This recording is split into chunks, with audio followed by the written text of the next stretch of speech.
但那次台风夹带了强风豪雨来侵袭，今天凌晨在嘉义市可以说是遭到重创了。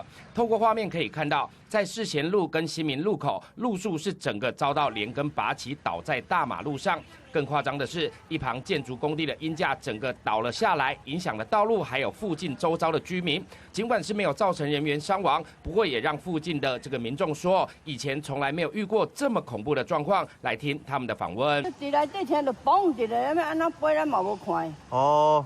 唔係遮嚴重。由於丹那斯台風是從嘉義布袋來登陸，也導致布袋區港區裡面有很多的漁船翻覆。我們來看當時的畫面，整個漁船啊，這一次真的損失慘重，整個漁船都上來了。暴風圈籠罩整個全台灣，嘉義市包括了文化路、中山路等要道，都能看到店家的招牌掉落情形，也有不少停在路邊的機車遭到波及。在吳鳳南路上，這間賣場的招牌也倒下，連紅綠燈也被壓到。風足爆的啊！